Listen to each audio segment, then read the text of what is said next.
Hi friends, இந்த வீடியோவில் வந்து நம்ம என்ன பார்க்க போகிறோம் அப்படின்னு கேட்டிங்கன்னா, இப்போ வந்து நம்மளோட கோட் திரைப்படத்தோட வந்து லியோ திரைப்படம் புக்கிங் வந்து அதிகமாக இருந்திருக்கு. ஆனாலுமே வந்து இந்தமாரி ஒரு சாதனை வந்து இப்போ தளபதி விஜயால் மட்டும் தான் பண்ண முடியும் அப்படின்ற ஒரு கர்வத்தோட தளபதி ஃபேன்ஸ் எல்லாமே செம்ம கெத்தாக இருக்காங்க. அதாவது நம்ம தளபதி விஜய் மற்றும் வெங்கட் பிரபு கூட்டணியில் உருவாகி இருக்க திரைப்படம் பேர் தான் கோட்ஸ். இந்த திரைப்படம் வந்து பிரம்மாண்டமாக கிட்டத்தட்ட 300 கோடி அளவுக்கு வந்து ஸோ உருவாகியிருக்கு. ஸோ இந்த திரைப்படத்தை ஏஜிஎஸ் நிறுவனம் தான் தயாரிக்கிறாங்க. ஸோ இந்த திரைப்படத்தோட இசையமைப்பாளர் நம்ம எல்லாரோட ஃபேவரட்டான யுவன் சங்கர் ராஜா.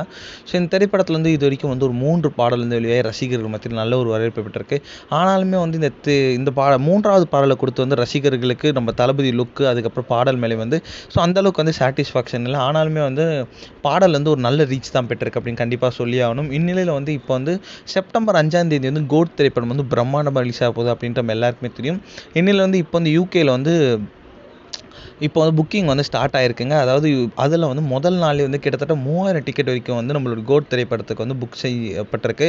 ஆனால் வந்து என்ன ஒரு இதுனா, இதுக்கு முன் ரிலீஸ் ஆன நம்மளோட லியோ திரைப்படம் வந்து கிட்டத்தட்ட 10,000 டிக்கெட் வரைக்கும் வந்து விற்பனை ஆயிருக்கு. ஆனால் வந்து கோட் திரைப்படம் வெறும் 3000 டிக்கெட் தான் வந்து செல் ஆயிருக்கு. இதனால் வந்து ரசிகர்கள் கொஞ்சம் வருத்தத்தில் இருக்காங்க. இருந்தாலுமே வந்து யூகேயில் வந்து 3000 டிக்கெட் செல் ஆகுது அப்படின்றதெல்லாம் அதுவும் முதல் நாளே ரொம்ப பெரிய விஷயங்க. இதற்கு முன் நம்மளோட ஜெயிலர் திரைப்படம் வந்து கிட்டத்தட்ட 2000 டிக்கெட் தான் வந்து ஃபஸ்ட் டேல வந்து விற்கப்பட்டிருக்கு. ஆனால் வந்து நம்மளோட கோட் திரைப்படம் வந்து கிட்டத்தட்ட 3000 டிக்கெட் வரைக்கும் விற்கப்பட்டிருக்கு அப்படின்றது செம்ம பெரிய விஷயமா பார்க்கப்படுது.